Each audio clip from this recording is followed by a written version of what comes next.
Good afternoon, everyone, and thank you for joining us in today's Proposal Tips webinar, Capacity Building Grants for U.S. Undergraduate Study Abroad. My name is Janira Romero Reyes, and I am the Program Officer of Higher Education at Partners of the Americas. And joining me today is... I'm Mark Farmer. I'm the Director of Higher Education and Public Policy at NAFSA, Association of International Educators. All right.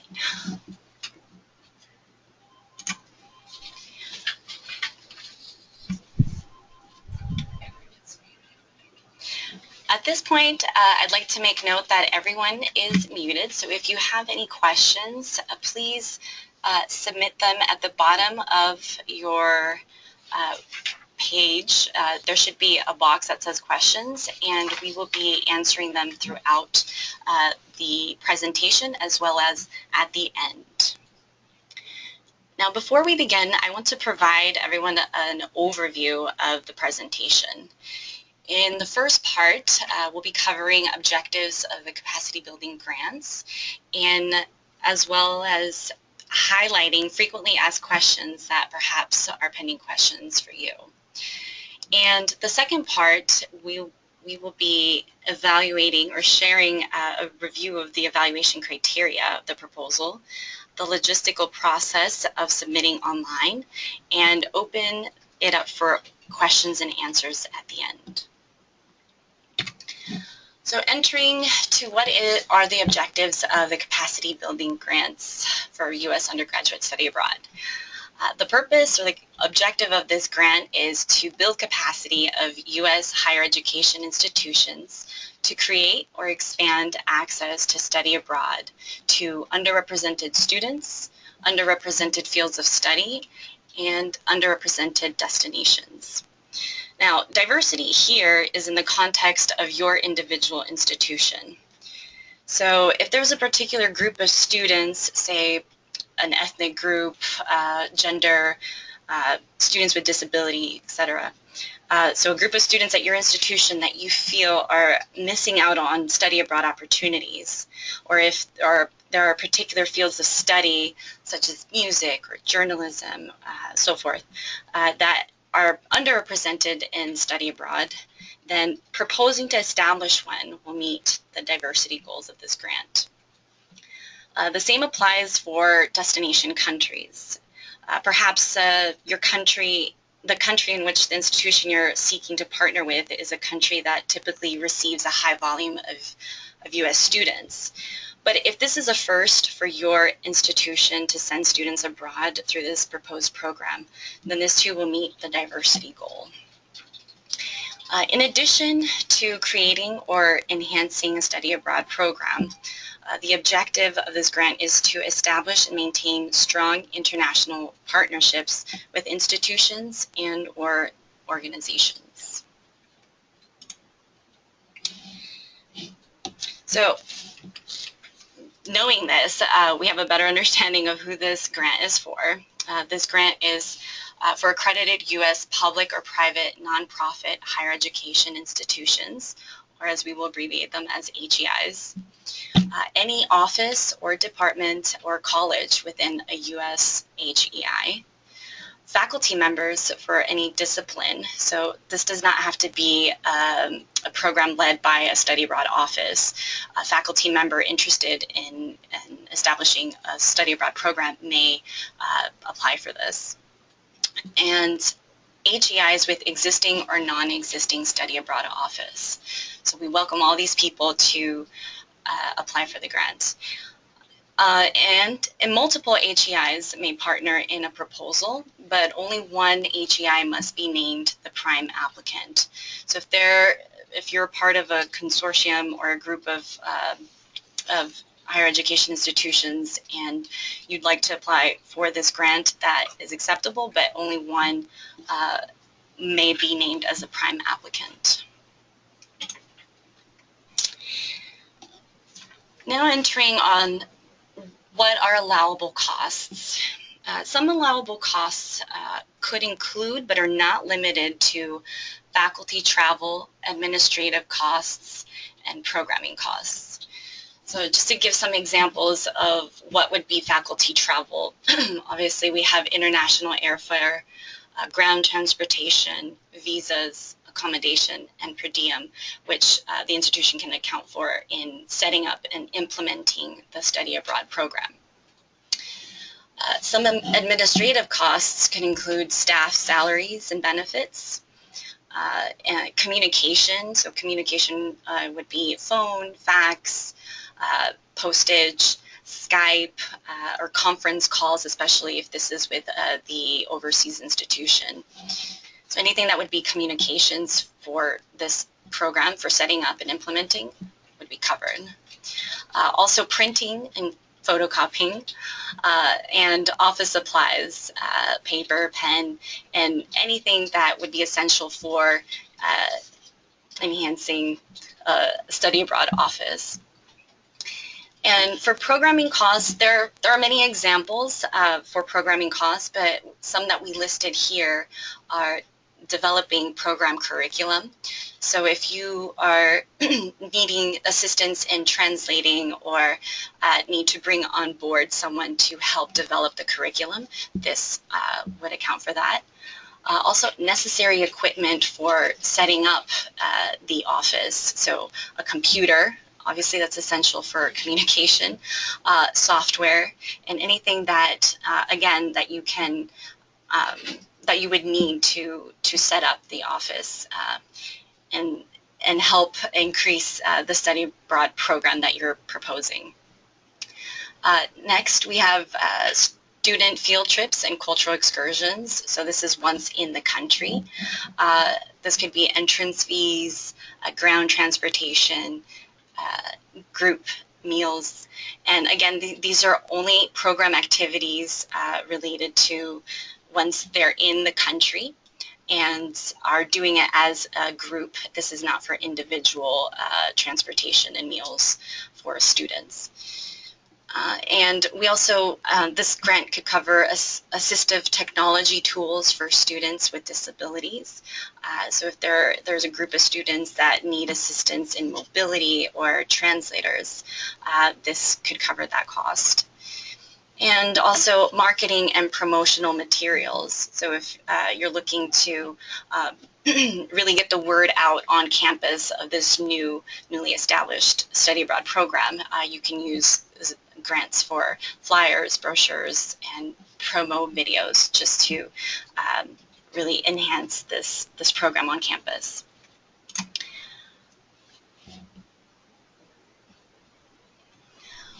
Okay, unallowable costs would include infrastructure development, or also known as brick and mortar, and student scholarships and travel costs. So again, these are examples of what are unallowable costs. Many question, why not student scholarships? Well, one of the reasons goes back to this being a capacity building grant for U.S. higher education institutions. So to have a sustainable program, both human and institutional resources are needed in order to cater to the student population. If money is being spent on students, then there are less resources for faculty in the overall institution to continue implementing such programs. And also, I'd like to note that there are student scholarship opportunities out there, but there aren't many opportunities for an institution to receive funding or financial assistance. So this is why this is not covering student scholarship. Okay.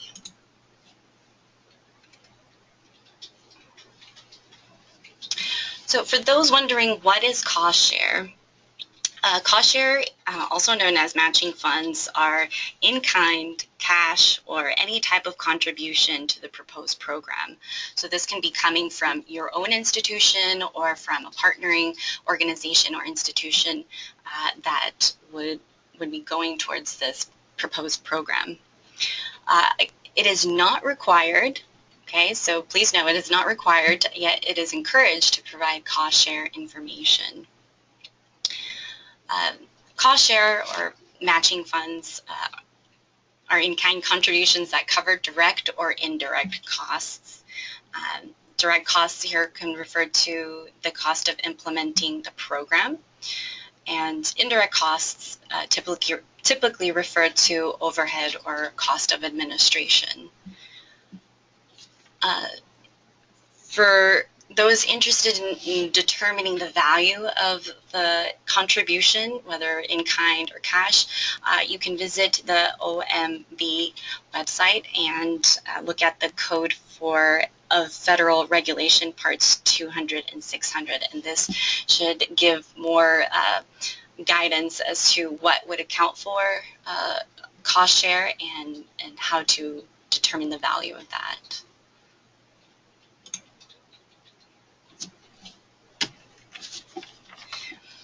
Right, geographic limitations. So yes, Partners of the Americas typically focuses in the Western Hemisphere, but this grant is in fact to support U.S. institutions to expand study abroad on a global scale. So there's no regional focus. However, funds cannot be used to support programs in locations where there is a U.S. Department of State travel warning. Before starting the proposal, I highly recommend going to the website and checking to see if the location in which you are looking to establish a study abroad program is on their list. Now, a country may be listed as a whole or just certain locations and cities within that country. So that is why you should go check on that website, and there it should list what locations are have travel restrictions or travel warning. And if the proposed location for study abroad is placed on a travel warning after an institution is awarded a grant, then we will consult with the Educational and Cultural Affairs Bureau to evaluate the situation and consider alternative options. So again, check before submitting your proposal to make sure that the location which you would like to send your students abroad is not on that list. And if your institution is awarded the grant and then the country or the location falls on that list of travel warning, then we would evaluate the situation with ECA Bureau.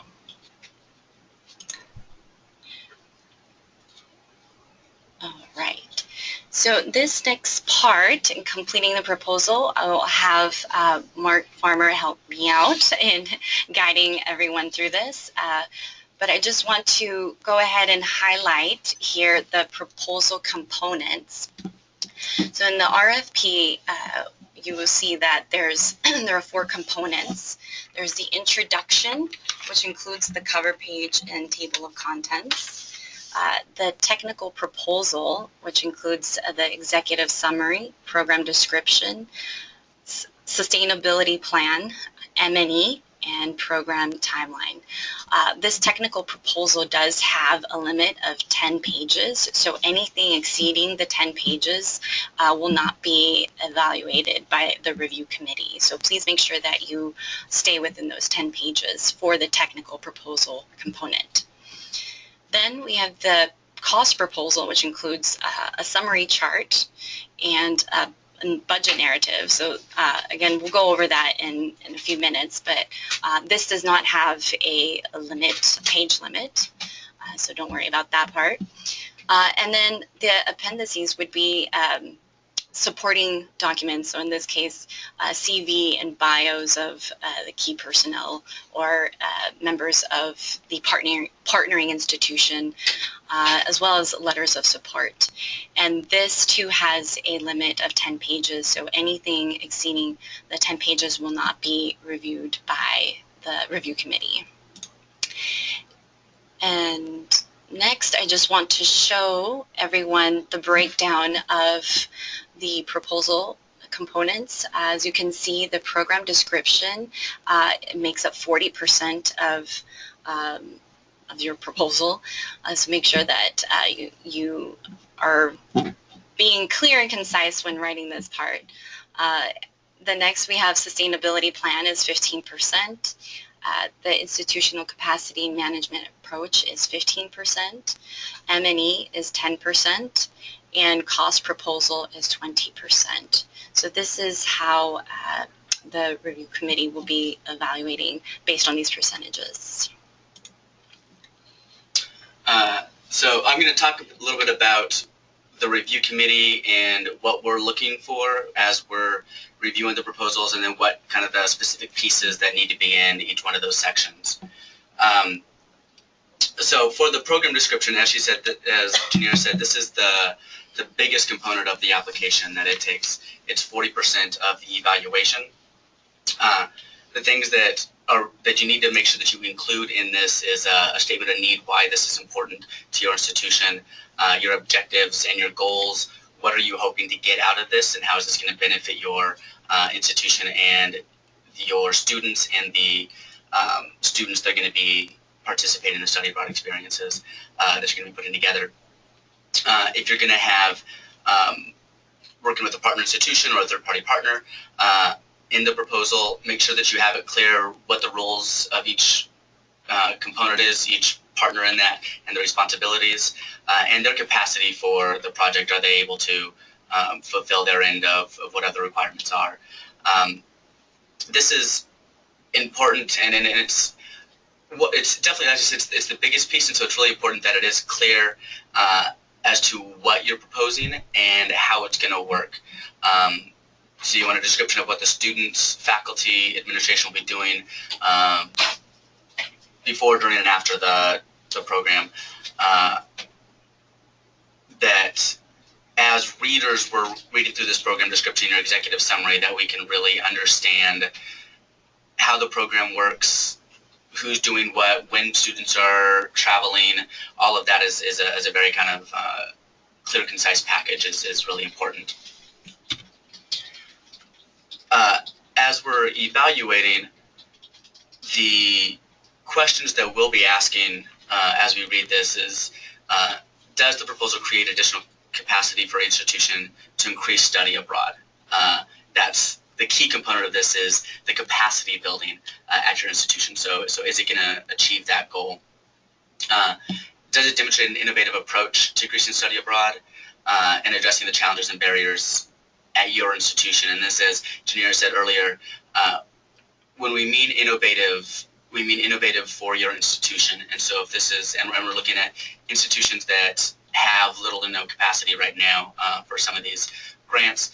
And so it doesn't have to be something that's going to be completely new and, kind of world-shattering for the field of international education or study abroad, but is it innovative for your institution? Are you doing something new that you haven't done before, and this is going to help you take your institution's study abroad program to the next level?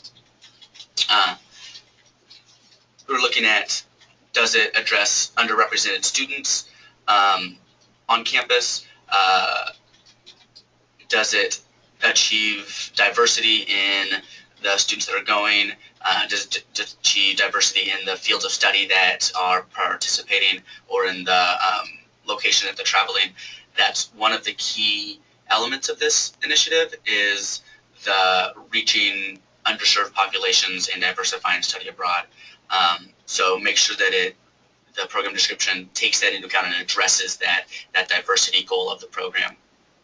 And then last is the proposal clearly articulated the learning outcomes for the students. What are the students going to be getting out of this? Because that's the bottom line, is what we do this for the students, and so that the students are able to learn something and gain that study abroad experience. And so I'll make sure that that's addressed in there as well.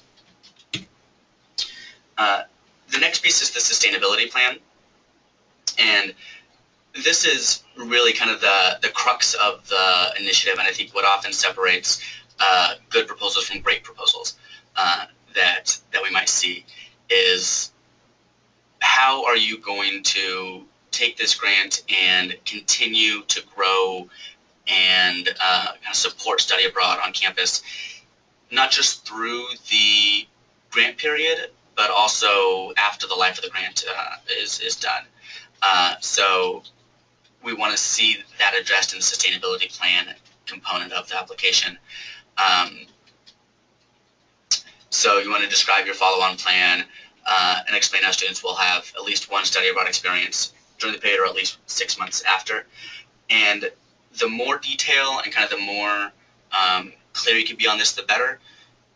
If the sustainability plan is limited to, we'll look for grants elsewhere following to continue this program following the end of this proposal, then that's not a great sustainability plan. I think it's something that you should definitely be looking for other sources of funding for this for your study abroad office as you continue. But what are you doing with this grant and through this proposal to make it sustainable if you don't get any more grant funding is the thing. So is this, are you forming new partnerships on campus? Are you forming new relationships with another organization or another institution overseas? Do you have a third-party partner that is committed to the study abroad program and can facilitate that and help that out? Those are kind of things that we're looking for. Have you changed policies or practices on campus to make it more sustainable so that you can continue to bring in more people to study abroad? So this is 15% of the evaluation. Some of the questions we'll be asking: does the proposal change the culture on campus to make study abroad the norm, not the exception?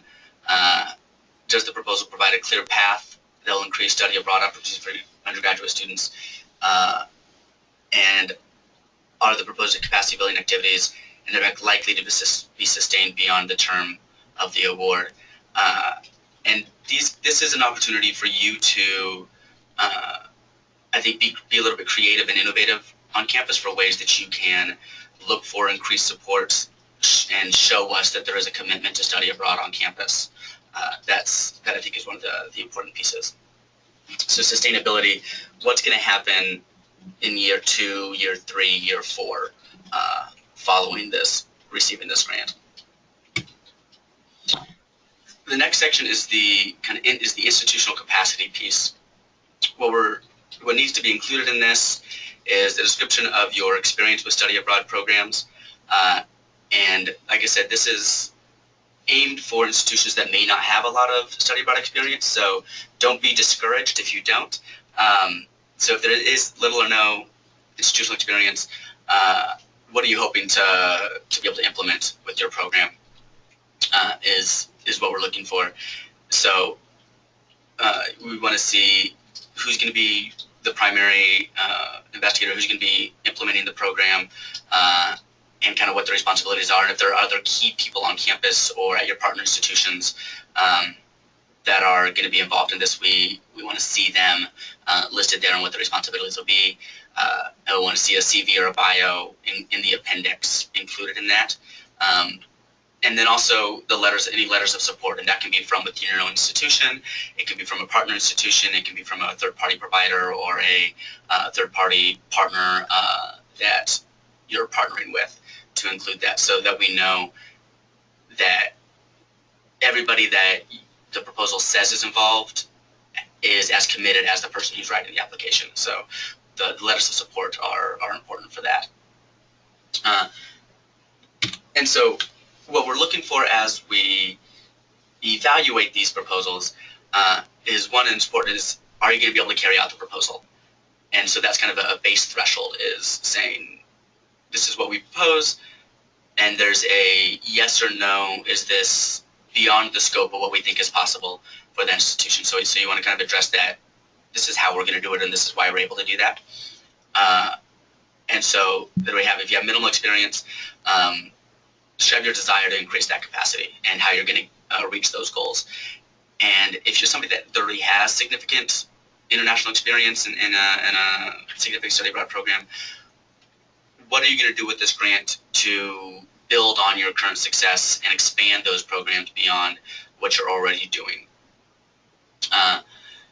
Does the proposal provide an appropriate assessment of the institution's specific challenges and opportunities?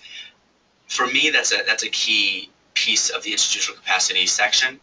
Is there a kind of honest assessment of where you are in your study abroad program? and what are your strengths, what are your weaknesses, and how do you want to move forward is one of the key pieces of this. And then how does this grant address your goals and how you want to get to where you want to go. And then you have the letters of support and and kind of identify who's going to be working on which pieces of the grant. The next section and the last section in the technical proposal is the monitoring and evaluation plan. This is often a neglected piece of proposals, but it's incredibly important that you're able to tell us what is going to be success, what do you mean by success, and how are you going to monitor the success and evaluate your program kind of throughout the life of the grant, at the end of the grant, to say whether you were successful or not, what you learned from it, and what you're going to do to get there. So we want to see plans for data collection, how you do that, the verification, who's going to be responsible for that, and kind of where you are now as a baseline. This is where we are currently, and these are the kind of markers to show success as we implement the program. And this is 10%, does it include sufficient oversight, kind of things we're looking for? Is it a clear evaluation plan? Does it have the baseline information and the benchmarks that you're going to be measuring and how you're going to collect that information? And does it provide the methods and tools for collecting the information to measure the outcomes for the program? So that what we just talked about accounts for 80% of the evaluation of the grant proposal. The other 20% is on the cost proposal, the budget. And so we'll show the next slide. I think the next slide has a example of what we want the budget to look like. But what we're looking for in the cost proposal is the cost estimates for implementing, managing, and monitoring the proposal. You must explain how the proposed budget is linked to the activities that you're going to be doing and sustainability and outputs from your technical proposal. And then explain the overhead and administrative components of the proposal, including salaries, honoraria that we have there. And we really want to keep that as low as possible. So as much of the grant money is going to be going towards program activities as possible. So the two components of the budget, of the cost proposal, are going to be a budget that has the breakdown of the numbers and whether that's grant funds, cost share from you, from a partner institution, from a partner, third party, private sector partner that's included in that. And then a budget narrative that's going to explain that to us in a written form so that we can see your numbers in the chart and the budget, and then we can read through and explain how you came about to each one of those numbers. And then as Janira said, the cost share isn't required. There's no kind of minimum match. You have to match the amount of the grant, but it is definitely highly encouraged. And also encouraged to keep the indirect rate as low as possible on that. And I've seen some questions about the indirect rate. If you count the indirect rate, and that can count as part of your cost share if you're not charging that to your to the grant money, then you can count that. If there's a required cost share or required indirect rate from your institution, then you can count that towards your cost share.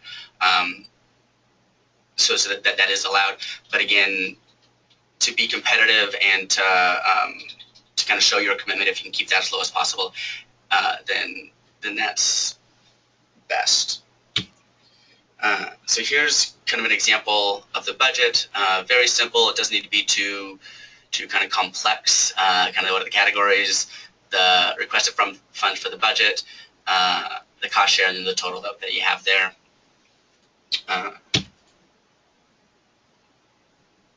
And then as the slide changes, what we're going to be looking for is a detailed outputs-based budget and the narrative. The questions, and these are the really key things. Does the narrative reflect the budget? If there's numbers in the budget, they need to be in the narrative, and if they're in the technical proposal, then those also need to match what's in the budget and the budget narrative, so that everything's consistent and you don't say you're going to provide $10,000 worth of scholarships as your cost share from your institution, and that doesn't show up in your budget, or you have that in your budget and it doesn't show up in the technical proposal anywhere. So make sure that everything kind of flows throughout the entire application. And I think the key thing for a lot of this is the budget appropriate and cost efficient for what you're going to be doing. That's one of the key kind of things as we're reading through this. There are a few, with this program, there are a few things that are unallowable that Junior mentioned. So don't include those in what's going to be charged to the grant. The other costs, make sure that you're able to justify them. Make sure that you're able to say, we want to spend money on this, this, and this, and this is why it's important that we do that. If it's a reasonable and it's a justifiable expense, then that's what we're looking for in the cost proposal. And then you see the other things on. I already talked about kind of the indirect rate and the cost sharing there. And you know what, Janira, do some final tips and some wrap up for the webinar. Great, thank you. So yeah, just some things to keep in mind when you are completing your proposal. Have a good read of the request for proposal carefully, and make sure that you are complying with its requirements. It happens so often that after reading and rereading, and as you write and edit, key components can accidentally be left out. Or maybe you need to simplify in one area or elaborate in another area. So it's always good to have someone else read the proposal and have in handy the RFP as a guide to what they should be looking for, and making sure that your proposal is complying with what it's requiring. And as Mark mentioned, definitely have technical proposals match the budget proposal. You shouldn't have something mentioned as a cost in the budget proposal, but it wasn't mentioned in the technical. So just make sure that both of those align, and that will make for a stronger proposal. Yeah, have all components written and compiled at least 24 hours in advance. So don't leave it to the last minute to complete and turn in and submit the proposal online. There can be technical difficulties that come up the last minute. So I would recommend having this completed at least 2 days, if not more, in advance, and submit that online. And as you start filling out the online application, which I will go over in a minute, have your information ready so that you are not spending too much time in retrieving information. And most of this information will be basic, but still have that ready. So in the online submission, just like some logistics of the document when you're submitting it. You want to make sure that it's 12-point font times New Roman, single spaced, and that it is has 1-inch margins both right and left. And most importantly, just remember that the cover page, dividers, table of contents, and appendices will not count toward the page limitation. And again, please make sure that you are numbering the pages consecutively, so that way the review committee will be able to review this well. And again, any additional pages that exceed the 10-page limit for the technical and 10-page limit for the appendices will not be reviewed by the review committee. Also, when you are getting ready to save everything, make sure that it is all in one document, and you will save it as a PDF. And the title should say U.S. Study Abroad and your full institution's name. So yes, when you are ready to submit that, you will go to this link that you see here, and we will go there right now so you can see this. Go, and it should direct you to this this online application. The first part up here, you'll see the description of the capacity building grants. Down here, some deadlines. So the one that is the next deadline will be turning in this online application and proposal, and that will be March 15th. And some notes on the following page. When you are getting ready to proceed to the online application, you will be asked for general contact information. You will be asked some assessment questions about your institution. And then the last and final phase will be to upload the proposal. If you're not able to finish the online application in one setting, there's the button down here that says save and resume later, and you can always come back to that to complete it. But next, we will come up here to the next page. As you'll see here, this is general information, the name of your institution.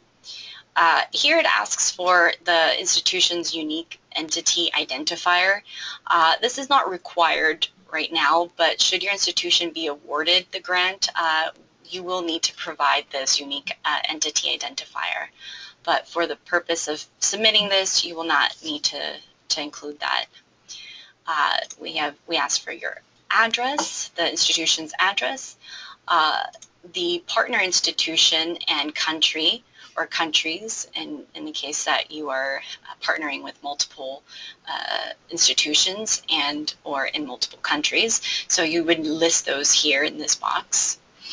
The next one, you should click one of these boxes right here to indicate which of these the proposal is intending to diversify study abroad. And here is asking if the proposed program will receive credit.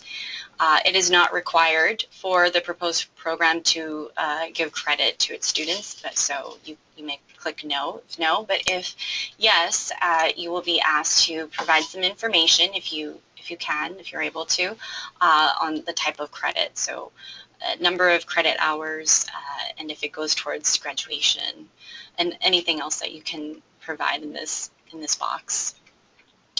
This next section is asking about the type of higher education institution. So here you would click which one of these applies to your institution. And if you are in a minority serving institution, you would click yes, and you will have a few options to choose from, categories to choose from. If yours is not here, then you would click other and continue. Next are the self-assessment questions. Here, just follow along. We'll ask, does your institution have an established study abroad program? And maybe yes or no. Who is responsible for the study abroad, or the departments responsible for study abroad, and number of staff, if you can give the number. And this is currently, right? So if the department that is submitting a proposal does not have a staff member, then you would just put no. Here we're asking, what is your institution's greatest challenge to increasing the number of U.S. students studying abroad? So if your institution does not even have a study abroad program, or if this is a new department establishing a study abroad program, then you would just try to answer this to the best of your ability. The next section, we have primary contact information.